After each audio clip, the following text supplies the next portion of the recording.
On n'a qu'une seule chance de faire une bonne première impression. Cette phrase, ce dicton, tu l'as certainement entendu plusieurs fois. Mais c'est une réelle erreur que de s'y fier. Je vais t'expliquer pourquoi. Hello les rocks, j'espère que vous êtes solides. Moi, je suis en parfaite forme et je suis plein de gratitude envers l'univers le Big Boss. Welcome on board. Si tu es là pour la première fois, ici on rêve, on ose, on crée de notre mantra Soyons rock. Je vais aujourd'hui m'attaquer à ce que j'appelle une pensée communément admise. C'est devenu plus qu'un dicton, c'est pas une pensée populaire, on est vraiment dans quelque chose qui est de l'ordre proverbial aujourd'hui, d'accord? Et on dit qu'une bonne impression, eh bien, on a une seule chance d'en faire, enfin, une première bonne impression.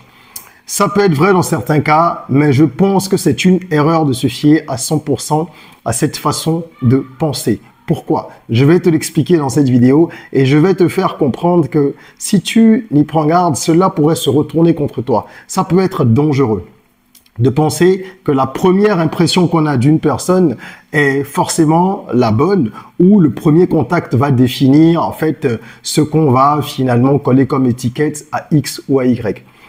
Le premier point que je voudrais aborder ici, c'est un point qui concerne les aspects circonstanciels. Lorsque vous rencontrez quelqu'un, vous ne savez pas dans quel état d'esprit cette personne se trouve. Il peut vous arriver à vous-même d'être dans des conditions particulières, donc vous devriez comprendre les autres. Exemple, avant même de parler de rencontre, parlons de quelqu'un qu'on croise sur la route et qui a une conduite, on va dire, un peu cavalière, d'accord? Sans être forcément un chauffard qui va vous doubler d'une manière qui n'est pas très correcte ou qui va avoir de toute façon un comportement que l'on pourrait critiquer. Cette personne, ce n'est pas pour encourager les mauvais comportements, mais cette personne pourrait être dans un mauvais jour. Elle est peut-être en train de répondre à une urgence. Elle a peut-être un proche qui est malade ou pire, quelqu'un qu'elle connaît qui est victime d'un accident qu'elle doit aller secourir. Il y a des infinités de possibilités qui peuvent expliquer pourquoi une personne se comporte mal sur la route, par exemple. Je n'ai pas dit justifier, mais expliquer. Cet exemple que je donne et qui concerne la circulation routière peut être transposé dans tous les autres espaces de la vie. Vous arrivez à un after-work, vous arrivez dans un bureau, vous arrivez à une réunion familiale où vous allez rencontrer des gens que vous ne connaissiez pas forcément très bien jusque-là et quelqu'un va avoir une attitude qui ne vous plaît pas forcément. Si vous restez campé sur le principe de base selon lequel la première bonne impression, eh bien, c'est à celle-là qu'il faut s'accrocher pour juger une personne, vous allez potentiellement faire des erreurs de jugement, tomber dans des a priori assez facilement. D'accord? Une personne peut avoir eu une dispute le matin. Vous arrivez au bureau, vous avez un collègue qui n'est pas de bon poil. Bon, un collègue, vous le connaîtriez. Si d'habitude il est différent, c'est autre chose. Mais peut-être que c'est votre premier jour de travail ou le premier jour de cette personne. En tout cas, c'est la première fois que vous vous croisez ou une des premières fois, peu importe. Bref, elle a peut-être eu une dispute avec son partenaire avant d'arriver. Elle a peut-être fait des cauchemars. Elle a eu une nuit difficile. Vous ne pouvez pas vous baser sur cette seule première interaction pour émettre un jugement, ce serait dangereux. Il faut comprendre que ça nous arrive à tous d'être victimes de nos émotions. Nous devons travailler justement à ne pas ou à ne plus en être esclaves. Mais c'est un chemin qui est long et c'est un chemin qui demande de la volonté, ce que tout le monde n'a pas. Alors notre travail à nous, c'est quoi? C'est déjà de faire en sorte de ne pas être à notre niveau victime de nos émotions pour essayer d'avoir une certaine équanimité, donc garder une égalité d'humeur quelles que soient les circonstances, difficiles, mais essentiel de travailler là-dessus. Mais c'est également de cultiver l'amour. L'amour, c'est, avec grand A bien sûr, c'est la base de tout. C'est le début et la fin, c'est l'alpha et c'est l'oméga.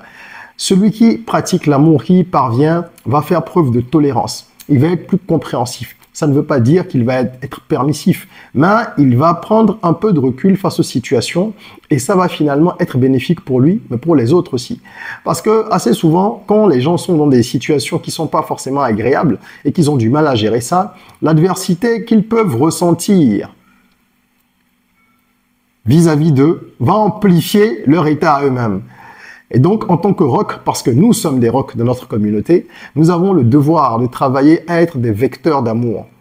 Et donc, de ne pas juger les gens de prime abord, de prendre le temps de les voir une autre fois ou d'aller au-delà de la coquille. Parfois, il y a des gens qui ont été tellement égratignés par la vie. Bon, là, on n'est plus dans l'ordre de l'égratignure, qui ont été égratignés, écorchés, blessés, déchirés même parfois par la vie, que finalement, ils sont peut-être bruts dans leur rapport avec les autres et ils peuvent avoir une apparence qui n'est pas en réalité conforme à ce qu'ils sont au fond d'eux-mêmes.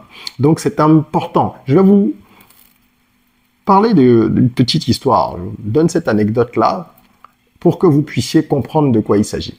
Il y a un petit moment déjà, j'étais en déplacement, d'accord, dans un pays de la sous-région.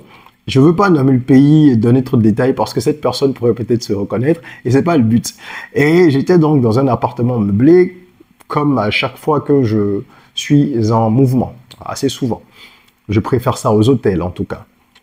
Et il y avait un jeune homme qui devait venir faire le ménage. Ce n'était pas la première fois que j'étais dans cet appartement-là. Donc je connaissais 2-3 personnes qui venaient faire le ménage dans l'équipe. Et ceux qui étaient venus jusque-là, je crois qu'il y en avait eu 2, ils étaient assez agréables, d'accord, corrects, réservés, ils font leur travail, ils s'en vont, etc. Et un jour, il y a ce jeune homme qui arrive, qui est nouveau, en tout cas moi je ne le connaissais pas, et qui me paraît un peu survolté. Survolté dans le sens où il est énergique, c'est vrai, mais ça peut paraître un peu tout de suite envahissant. Il fait les choses avec, je ne vais pas dire de façon mécanique, mais il travaillait de façon énergique, mais un peu brutale, à mon sens. Ce n'est que ma perception. Est-ce que moi-même j'étais dans les bonnes conditions pour apprécier son attitude? Je ne sais pas. Mais je n'ai pas été très fan de sa façon de faire. D'accord? Je n'ai rien dit parce qu'il n'a rien fait de mal. Seulement, je l'ai observé. Et d'habitude, je fais en sorte de faire un petit cadeau aux uns et aux autres qui viennent. Parce que pour moi, c'est logique, même s'ils sont payés par la structure, etc.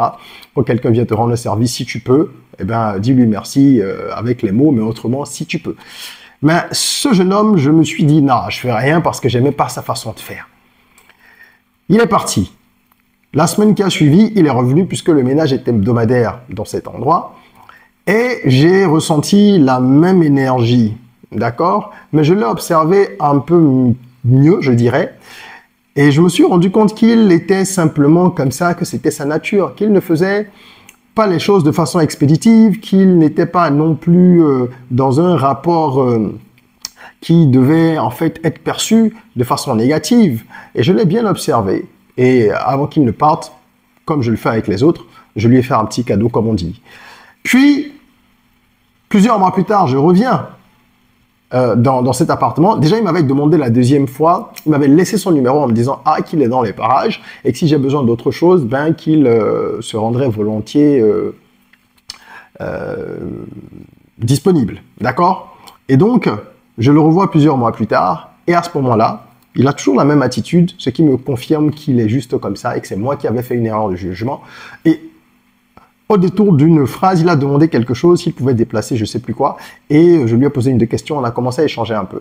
Figurez-vous que de tous ceux que j'ai rencontrés dans cette posture-là, d'agent d'entretien, dans cet appartement, c'est avec lui que j'ai le plus échangé. Il s'est fait qu'il a beaucoup d'ambition, qu'il est en train de créer une boîte, mais il m'a expliqué les difficultés, une boîte dans le secteur de l'entretien, il veut créer sa propre boîte, former des gens, il achète au fur et à mesure déjà un certain nombre d'éléments, donc des balais, des pelles et d'autres choses, donc il s'équipe progressivement, et je lui ai donné les quelques conseils que je pouvais dans le domaine de l'entrepreneuriat. Je lui ai offert mon livre « Apprendre à entreprendre ». On a échangé, il m'a demandé mon numéro et je me suis rendu compte que c'était simplement quelqu'un qui, au-delà d'être de cette nature, était un peu stressé par la période dans laquelle il est. Il est depuis un moment dans cette phase où il veut créer quelque chose, c'est compliqué, ça le frustre et je connais bien cette phase aussi. Après, chacun gère les choses différemment. Et voilà donc un exemple simple et typique de la façon dont nous pouvons parfois mal interpréter les choses. Il faut donc qu'on prenne du recul, de la hauteur, pour analyser les personnes avec un peu plus de sagesse. C'est un travail que nous devons faire à notre niveau. Ensuite, il y a également l'erreur que l'on commet souvent de juger les gens sur la base de ce que l'on a entendu dire d'eux. Et ça, c'est très grave. Avoir une attitude vis-à-vis d'une personne parce qu'une autre personne vous a dit « Jean-Paul, c'est quelqu'un de méchant ». aquavie, ah, c'est pas une personne fréquentable, etc. C'est la pire chose que vous puissiez faire. Vous ne savez pas quelles sont les intentions de celui qui vous passe ce message, même si vous le connaissez bien. Vous ne savez pas quels ont été leurs rapports. Est-ce que c'est une frustration légitime ou non que cette personne a vis-à-vis de l'autre? Est-ce que c'est un a priori? Est-ce que c'est quelque chose de volontairement méchant ou orienté pour dénigrer l'autre? Est-ce que cette personne qui vous le dit n'a pas elle-même porté ce jugement sur la base de ce que quelqu'un d'autre lui a raconté? Ça arrive tellement, d'accord, que les gens jugent par procuration, alors qu'on devrait chacun se faire notre propre opinion. Il ne faut pas laisser l'avis des autres venir entacher votre façon de penser. Parce que pour moi, c'est une erreur capitale. Nous sommes dotés d'un jugement, chacun doit faire son expérience. Vous pouvez peut-être être un peu sur vos gardes, mais il faudrait que ce soit modéré vis-à-vis de quelqu'un, je veux dire, hein, dont on vous a parlé. Et vous aurez une attitude quand même ouverte pour laisser venir et observer. Si vous avez des infos, considérez que c'est peut-être un atout pour votre jugement, je dis bien peut-être, mais ne l'utilisez pas comme un élément décisif, définitif, affirmatif, comme si vous saviez. Vous ne savez absolument rien. Vous ne savez pas quelle est l'alchimie qu'il y a eu entre les autres protagonistes, hein, et cette personne, et donc ne vous en mêlez pas en diluant votre attitude ou en la détournant de ce qu'elle devrait être. J'ai un exemple à vous donner à ce sujet aussi. J'ai un grand frère. Déjà, avant même de parler de ce grand frère, je vais vous parler de moi-même. Je ne peux pas vous dire combien de personnes m'avouent, une fois qu'elles m'ont approché, qu'on a échangé un peu, qu'elles avaient des a priori, des appréhensions à mon sujet, parce qu'elles auraient entendu dire que je suis prétentieux, que je suis arrogant, que je suis ceci ou cela. Alors moi, ça m'a suivi toute ma vie, et je suis habitué à l'entendre, ça ne me choque pas. Mais les gens finissent, lorsqu'ils se rapprochent un peu de vous, par vous le dire. Je dis finissent, parfois ça vient très vite. Parfois c'est même lors de la première rencontre, après quelques minutes, on dit « Ah, mais c'est curieux, vous êtes quelqu'un d'accessible, hein, on m'avait pas dit ça, on m'avait dit que… » Et je dis « Ne vous fatiguez même pas à développer, je comprends. » Parce qu'on est dans des environnements aussi où les gens sont très vite confrontés à leur insécurité. C'est pour ça que je vous dis que vous ne pouvez pas vous baser sur l'avis des uns ou des autres pour juger de… je vais dire la moralité, l'attitude, tout ce que vous voulez de quelqu'un. C'est à vous de faire votre propre analyse. Lorsque vous êtes, par exemple, avec des francophones, je n'aime pas les clichés, mais je le dis et je le répète, les francophones ont du mal à s'affirmer. Ce sont des personnes qui ont du mal à avoir confiance en elles. D'accord? Quand j'ai participé au Mandela Washington Fellowship, donc ce programme-là, YALI, hein, qui a été propulsé par Obama il y a plusieurs années déjà et qui chaque année sélectionne environ 1 millier de jeunes leaders africains, le Young African Leadership Initiative, pour aller dans un stage, on va dire, intensif aux États-Unis. Je me suis retrouvé dans une cohorte en 2017 dans laquelle nous étions une trentaine environ et il y avait… à peine 5 ou 6 francophones parce que la majorité est anglophone, tout se passe en anglais. Donc évidemment, vous avez les Kenyans, les Rwandais, les Sud-Africains, les Nigérians, les Ghanéens, etc. qui sont majoritaires. Et donc, dans ma cohorte, nous avions assez souvent des concours tout le long de la période de formation, de renforcement de capacité. Et j'ai gagné les concours, quasiment tous les concours. En tout cas, ceux qui étaient des concours formels, je les ai tous gagnés. Il y avait le business pitch, il y avait le business competition qui était autour justement de pitch, hein, de votre projet à vous-même. Il y avait différents autres concours, un autre qui était plus Ignite Talk, donc ça c'est vraiment un discours pour inspirer. Bref, il y avait un Nigérian dans la cohorte qui était assez bon, mais qui avait vraiment l'esprit de compétition. Et on s'est retrouvé à plusieurs reprises en finale. Et j'ai gagné à chaque fois. Un soir, lors d'une discussion informelle, tous ensemble, dans le grand salon qui était donc commun, chacun avait sa chambre et il y avait un salon commun, il a dit clairement devant les autres qu'il doute du fait que moi, je sois resté au Bénin tout le temps. Ben, je dis, bien sûr que si. Je suis allé étudier en France après mon bac, je suis passé par le Ghana, je suis allé en France, mais j'ai vécu tout le reste de ma vie avant au Bénin et je suis rentré depuis 2010. Et il disait non, que c'est trop bizarre. Et je dis, mais pourquoi il dit ça? Et il me dit, you are too Lagosian, puisqu'on parlait tous en anglais. Et je connaissais pas le terme Lagosian à l'époque. Je lui ai dit, mais c'est quoi être Lagosian? What is that? Il me dit, guys from Lagos, they are confident. When they are there, when they are around, you know they are around. Les gens de Lagos Ce sont des gens qui ont confiance en eux. Quand ils sont présents, même quand ils ne parlent pas, vous sentez qu'ils sont là, ils s'affirment. Et il a rajouté que les francophones, il en connaît plusieurs là, qui sont pas comme ça, qui va souvent au Bénin, ailleurs, qui sont pas comme ça, que moi je suis différent. Et donc, c'est juste pour vous dire que l'appréciation que ce Nigérian a eu, cet anglophone a eu de ma personnalité, était différente de ce qu'un francophone aurait. Les francophones, généralement, ils disent « Ah, tu es prétentieux, ah non, tu es trop sûr de toi. » Oui, moi, je suis quelqu'un, je suis vraiment sûr de moi. Je pense que ça ne vire pas dans l'arrogance, mais après, vous savez, c'est des curseurs. Hein, ça, chacun peut l'apprécier comme il veut. Et si vous vous basez sur ce que les gens disent de Jean ou de Jeannette, vous allez peut-être tomber dans ces pièges-là. Et donc, ça rejoint cette anecdote qui vient compléter, à illustrer ce que j'ai dit par rapport à moi, qui concerne un grand frère avec qui j'ai de très bons rapports, c'est vraiment un grand frère close, jusqu'au moment où je vous parle, à l'heure où je vous parle, beaucoup de personnes au Bénin, à Cotonou, disent de lui qu'il est ultra prétentieux, arrogant, parce que déjà il vient d'une famille aisée, ce qui complexe beaucoup les gens, ils ne le disent pas mais ça se sent, et c'est quelqu'un qui est non seulement intelligent, mais éloquent. Et donc, quand il arrive, et il a une voix grave, imposante, il est grand, il est charismatique. Donc, quand il arrive, il y a beaucoup de gens qui se sentent complètement éclipsés. Mais il ne le fait pas volontairement. Et pour les gens, ça a l'air d'être une menace. Et donc, comme moi, parfois, les gens me disent « Ah, mais tu connais tel, ah, vous le fréquentez assez, il paraît, mais lui, il est comme ci, il est comme ça. Hein. » Je souris, parce que c'est pas moi qui vais dire aux gens « Non, tu fais fausse route. » Je souris et je laisse couler, parce que moi-même, j'ai été victime, je suis victime de ces a priori. Et je pense que dans votre entourage, vous devez connaître des gens qui le sont aussi, ou c'est peut-être votre cas personnel. Donc, faites attention parce que ça peut être dangereux, ça peut vous faire passer à côté d'opportunités dans la vie. Vous allez peut-être rencontrer des gens avec qui vous pourriez faire de belles affaires, nouer une amitié sincère, d'accord? Et parce que vous auriez des a priori, vous allez passer à côté.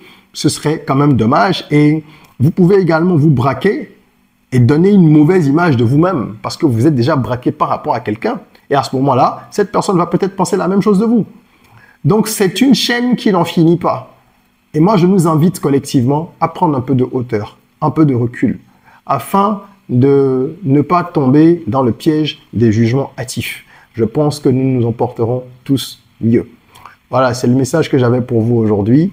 Et j'espère qu'il va toucher des cœurs, j'espère qu'il va impacter certains et que des changements vont pouvoir s'opérer dans vos attitudes vis-à-vis des gens lors des premières rencontres. C'est pas que la première, ni la deuxième, ni la troisième. Il faut se donner un peu de temps.